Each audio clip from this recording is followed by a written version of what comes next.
But why? Look at this penguin, just marching towards what appears to be an inevitable death. On one hand, maybe he's searching for a new feeding ground, a great societal good for the colony. Some will say that he's deranged, mentally inept at surviving the environment because his brain's been scrambled and he can't orient himself properly. But I like this penguin. So I watched the edits and I felt something stir in me. I saw myself in this penguin, but in that reflection, I saw something else. This penguin has become propaganda. And if this penguin is propaganda, what else is?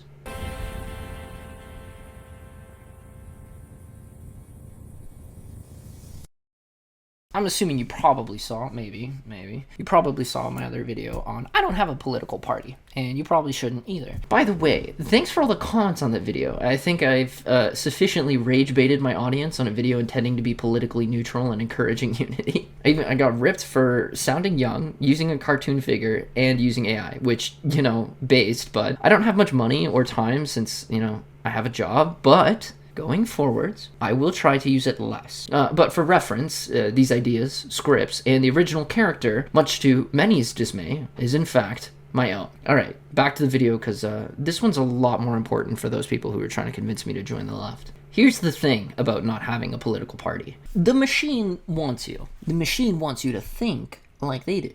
And if you think this is a one-party issue, you're wrong, because it's not just one party. It's not even both parties. There is a literal global information war happening right now, and it's all for you and your beautiful little attention. See this guy? This guy right here, beautiful old English gentleman. This is Richard Dawkins. He coined the term and phrase memetics. And yeah, memetics, memes. Yeah, that thing you see on the internet. The Israelites. Oh yeah, I remember those guys. Weren't they supposed to be God's chosen people? That's what the Bible says. Oh, I bet they always followed God's directions. Ho, ho, ho! You think so, wouldn't you? Think of memes like living organisms. They're an idea that self-replicates based on its ability to adapt and survive inside of the, cultural echo chamber. Or public consciousness, I guess is probably a better way to say it. It's like cat videos. Or religion, because there's just something about that, boy. Oh, it speaks truth to power. But a meme isn't just like a joke image. It's a literal unit of cultural currency that can copy itself, it can mutate, it can spread, and it goes from brain to brain looking for fresh new hosts. And here's the thing too, is like the good ones survive not because they're true, but because they're catchy, emotional, or resonant. They're easy to pass along at a glance. In other words, ideas don't win by being right. They win by being shareable, memeable, if you will. And once you see that, the internet stops looking like a conversation, more like a petri dish. And you know what? It wouldn't be that bad. Because, if it was just Grandma Josephine sharing her, anti-immigrant rant on Facebook. Oh, you should like snow because I remember when it's the last white thing left in Canada. Which is like low-key true as a joke. But the thing is, it's not just me or Grandma Josephine. It's all those guys in the corner. Do you see them? Yeah, they're adding fuel to the fire. Alright, so ideas regardless of truth spread. In the olden days, this was relatively easy to control. Think about how many people were literate like 300 years ago. Think about how many people congregated at churches or mosques or synagogues. Think about the gossip around the workplace and how quickly that can ruin your reputation. You think that the powerful don't know that? You think that they don't use that? Look, man, memetic warfare in the olden days is like checkers to 4D chess in memetic warfare today. Look at how it evolved, alright? When we had books, publishers had power over memetics, and when we had TV, broadcasters had power. And granted, it typically state-sanctioned power, or radio, or what have you. But then came along the fucking internet. Anyone could say anything at any point in time, and the message could resonate amongst a million people in a fraction of a second. And it's most definitely amplified by bots, by the ways. Am I dying? Now, I'm not going to do a deep dive into memetic warfare and how it's conducted. There's a former KGB defector named Yuri Bezmenov to thank for that. And as a complete and total sidebar, this has got to be one of the most important videos of manipulation I've ever seen. I highly recommend anyone interested in the nuance of subversion and memetics to watch that video. Because let's be real, you could probably topple a country in like 4 generations without firing a single shot as long as you convince neighbors that they should hate each other. But I digress. But look at how polarizing the internet has become. People pretty much call for the death of others in broad daylight. They celebrate assassinations, they amp up rhetoric, they use severe us versus them mentality, and it's like, this is the sad part, man. This is all according to plan, right? You have the Chinese who don't really care who gets elected. They just want polarization. You have the Russians who probably want a specific president to get in. You have the Iranians who want a different president to get in, and who knows what the Israelis want, bro. They already have money tied into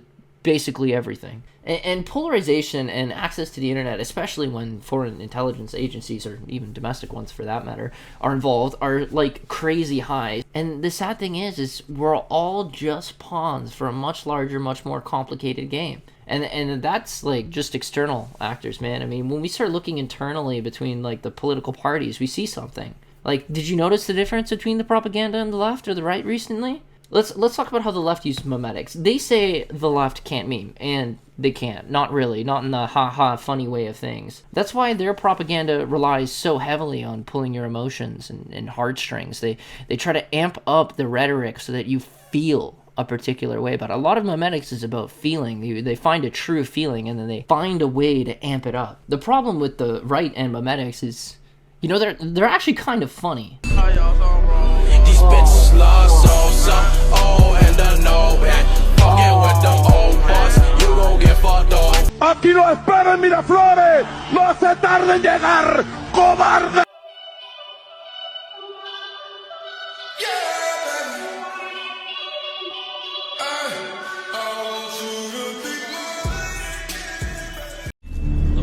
It doesn't have to be this way, Nicholas. Where is Daddy's oil? They aim to be relatable. They use trending songs and memes and edits that you make my dopamine fried brain go, oh yeah, you tell them. You tell them.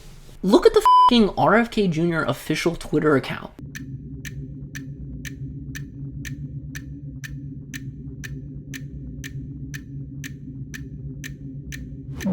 They gave him the fucking Sigma red eye edits. And that does more for my fucking pee-wee brain than anything else that the left puts out. But here's the thing. Everyone's got a game to play. Everyone's got something to gain. Except maybe you. But who cares about you? You're just a number. You think they actually care what you think? Look, they're here to give you just enough bread and circuses so that you stay like sedated and like disengaged so that you don't actually go out there and do anything. And this is like the important part about a lot of these external actors is that none of them are trying to convince you of the same thing. Some of them want obedience. Some of them want chaos. Some of them just want you to be tired, so emotionally fatigued from everything you're seeing that you don't actually get up and do anything about it. But wait, people are going out there to do something about it. What do my notes say here? People are going out there to protest a tyrannical government using unlawful force against ordinary Americans. Or people are going out there to defend illegal immigrants and child Huh. This was probably one of the greatest examples of a political Rorschach test in recent memory. The videos of ICE raids under Operation Metro Surge proved to be one of the most radicalizing events of the year. And it all circles back to memes. Memes spread because powerful sources keep pumping them. Both sides do it relentlessly. Left-leaning media, major Democrats, and poorly moderated platforms flood the discourse with words like fear, invasion, crises. The memetic payload is emotional. You're supposed to feel terrified, morally compelled, almost ready to revolt. The right counters with deranged, lawless, treasonous, plus viral clips that expose hypocrisy. Causing harm. Alex carried patience, compassion, and calm. Each side treats its sound bites as the whole truth, but it's not. Because both are partly right, mostly wrong, and together they've created a disgraceful, meme-driven stalemate that has already cost 2 lives. If you're already racing with a solution, I'm going to ask you to pause, because there are some ground rules I think we need to talk about here to see if we're even on the same page. Memetics in this topic has completely ignored these ground rules, and I think it's fair that we take a moment to understand this, right? Let's find some common ground. Number 1, entering a country illegally is, in fact, illegal. Now, there was a whole Don Lemon bit about this where he argued that it's a misdemeanor, which is disingenuous to me because even though it's not as serious as other crimes in some cases, it's still breaking the law. Like you have to go to immigration court even on the smaller stuff. Not all illegalities are the same.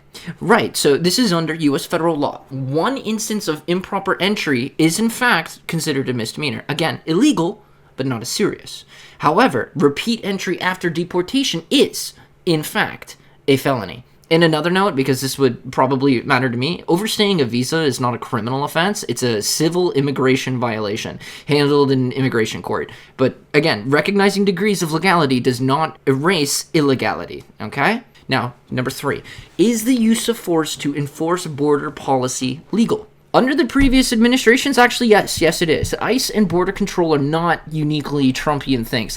For some reason, I have to remind people of this. Anyways, they're controlled by Congress and have been in place since 2003. Obama had the whole kids in cages thing, if you're as old as me to remember that. But we also have to acknowledge a very valid point that Trump's ICE looks different, okay? It's very much boots on the ground, not Obama, Batman, kidnap you in the morning type of thing. Also, there's a CNN clip I'm gonna place over this dialogue so that you can see the kind of stuff that they did. Like, this guy's crazy, bro. They just pull up at like 6 in the morning and they just grab you and you're never heard from again. This is important because this is very basic ground rules and we need to follow to ignore the mimetic warfare around us, right? All the slogans, all the stuff that we see on social media. We can have a nuanced conversation now because we understand the law. All right, so now you can make your comments, or if you want, I'll explain what I would do, and I'll rage bait you into making a comment. Just jokes, I'm trying to spread love here, not hate, alright? Okay, now, I'm not an American, but if I were the guy signing executive orders, here's what I would have tried to do. Cut the funding. Medicaid, welfare, all of it, and anything federal. If a state doesn't want to cooperate with the law, they're not going to get anything, okay? Right? Especially federal programs. And then the solution after that is pretty much bleed them out. Look at the states that cooperate, right? So you get like Texas and Florida and Georgia, you know, they move thousands of more people through the system every year without turning it into a televised circus. They work with ICE, right? In the case of Minnesota, they don't. My solution says, you know, if you don't want to comply with federal rules, great. You're not going to get federal funding. See how quick they want to play games if that's the case, right? You don't get to go in there guns blazing because they don't want to play ball. Like, if they don't want to play, then they're not going to get the benefits. No guns, no spectacle, consequences. Now, if you're paying close attention, you'll see exactly why I walked you through this case scenario. This is important because Trump tried the funding play. He tried it multiple times. Executive orders, public deadlines, and lists of non-cooperating cities and states. Every serious attempt got stopped cold by federal courts. The law, in that case, then set a pretty hard precedent. The president cannot unilaterally use the federal purse to enforce states to enforce immigration policy. All right. I used to think this was the smartest move, and as a Canadian looking in, it looks clean, logical, and relatively low drama. Turns out, and this is important, I was wrong about what's legally possible. So instead of giving you an answer, I want to ask you, you have a state openly refusing to cooperate with federal law. The money keeps flowing in anyway. Who knows where it's going at this point? The courts have blocked the obvious pressure valve. So what do you do then? That's my propaganda to you. And one small note before I go. These people, Trump, Biden, they don't care about you. Left or right, it doesn't matter. Both sides already have a headline ready if something does happen to you. You're either a deranged extremist or a hero standing up to tyranny. So ask yourself the only question that actually matters. What am I fighting for? What do I get out of this fight beyond the quick hit of feeling right? For me, it's usually enough to stay in the loop and know where my tax dollars are going or where I want to pivot my investments. But if you're an American, this is your system, your money, your future. You're going to have to look closer than I ever will. See how the memes and propaganda are pulling at you from every direction. And if you want a little advice from me, try to spot where you're wrong, not where you're right. Find a little bit of that old school journalistic integrity. And now, if you'll excuse me, I'm gonna go back to my penguin. Because he reminds me of something different. He didn't follow the herd, he didn't stay safe in the pack, and yeah, he might be marching straight towards death, but he's doing it on his own terms. And maybe that's the only kind of march that still means anything. Thank you.